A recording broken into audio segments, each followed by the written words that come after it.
España, porque claro, cuando por fin los políticos gobernantes, o sea, el Partido Socialista con su presidente a la cabeza, han aceptado que en España las cosas no van tan bien, le están echando la culpa siempre a los de fuera, que si fue por las hipotecas prime, que si fue por que los americanos el petróleo, que si fue... Sí. Pero resulta que sí que está golpeando a todo el mundo, sí. Pero a España yo creo que nos golpea con más fuerza.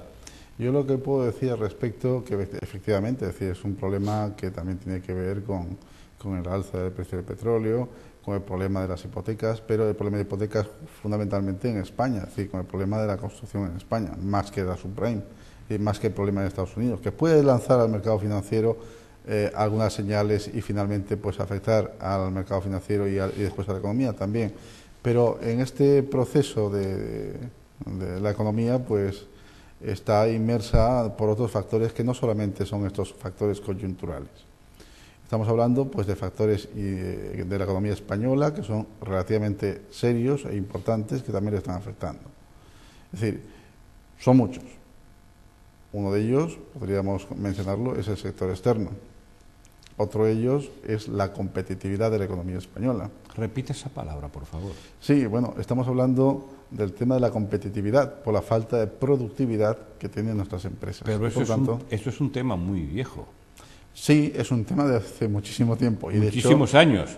Y para el que se supone que iban a poner remedios y para el que se supone que estábamos recibiendo transferencias directas de capitales a manera de subvención de los países de Europa.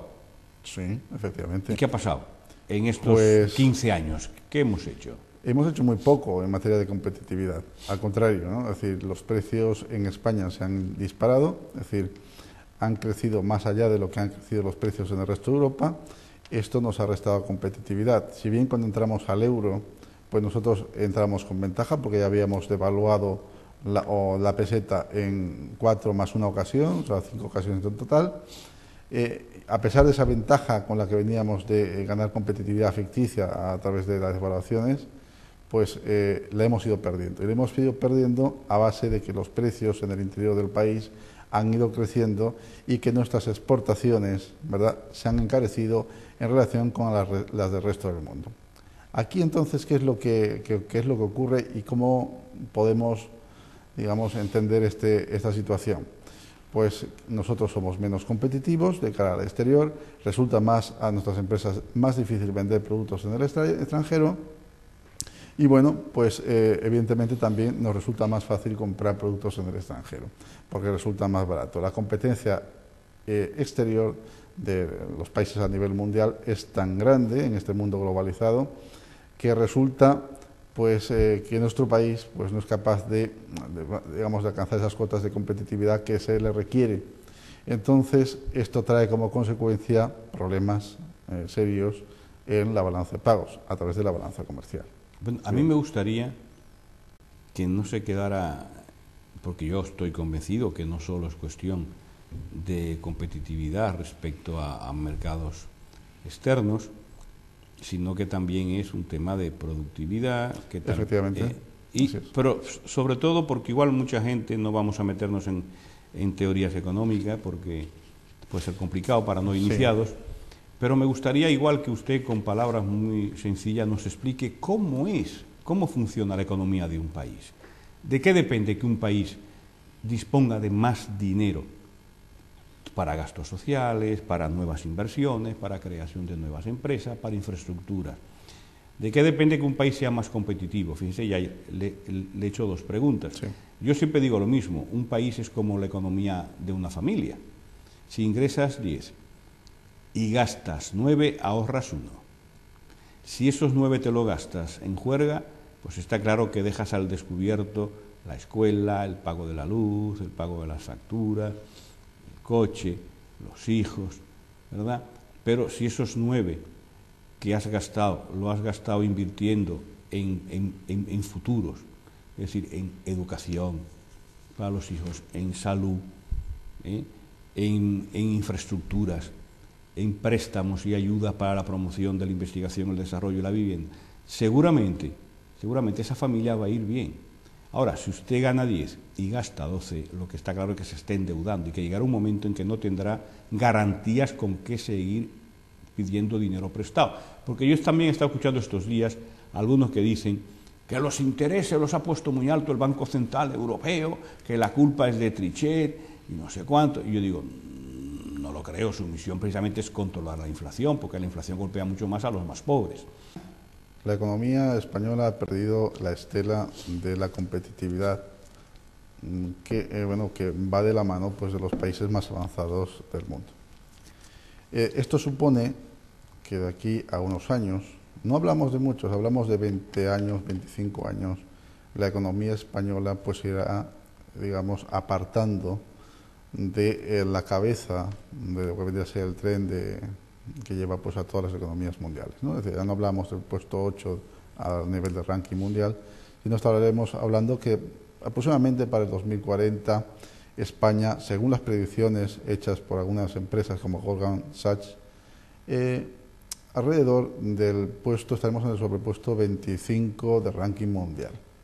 Quiero decir, fíjese esto, es decir, que nuestra economía, aún estas estimaciones son antes de que, digamos, sucediera este proceso que estamos atravesando actualmente, que es la entrada en la recesión económica, que ya hablaremos posteriormente.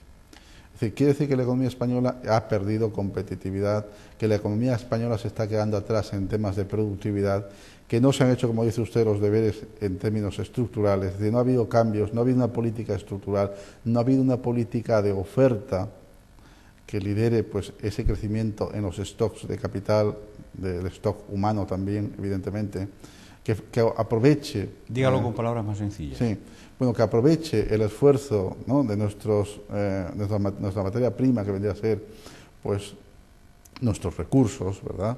Es decir, y entre esos recursos vendría a ser pues el recurso capital, que no lo estamos aprovechando como corresponde, estamos fabricando pero sin innovar, sin investigar. Entonces, esto tiene un periodo de tiempo y luego llega un momento en que se acaba, se agota, porque estamos en un mercado global y hay que competir y hay que vender productos baratos y no somos capaces de hacerlos más baratos que la competencia. Bueno, entre otras cosas porque los sueldos son más bien tirando altos y muy rígidos y la gente se sigue quejando de que son mileuristas. Bueno, fíjese, la consecuencia del mileurismo, ¿de dónde proviene? Es decir, sencillamente de que hay que ganar competitividad como sea. ¿Y cómo se gana competitividad como sea? Pues si no podemos competir con una productividad mayor porque no somos capaces de innovar, no somos capaces de desarrollar, de inventar nuevos productos, entonces ¿qué es lo que ocurre? Pues hay que abaratar los costes como sea. No se puede evaluar la moneda nacional porque estamos en el euro. ¿Qué remedio tenemos? Pues tenemos que utilizar los costes salariales, bueno, y otra serie de costes, intentar abaratar los costes, pero donde fundamentalmente afecta esto es al coste del factor humano. Entonces estamos hablando de una precariedad en el mercado laboral, estamos hablando de una reducción de los salarios, que son consecuencia precisamente de estas políticas que hemos ido siguiendo durante todos estos años y que finalmente pues agotan el modelo y ya no se puede seguir creciendo, porque la economía crece, evidentemente, si crece su producción, claro, el Producto Interior Bruto, que es la medida de crecimiento y eso es lo que se basa el empleo. Entonces, si nosotros estamos creciendo actualmente en un 0,1% y en los 2 últimos trimestres vamos a crecer por debajo del 0%, estaríamos hablando que la economía española estaría entrando en un proceso recesivo. Se suele decir, bueno, pues que cuando baja del 0% ya es recesión, bueno, digo, cuando está en el 0%.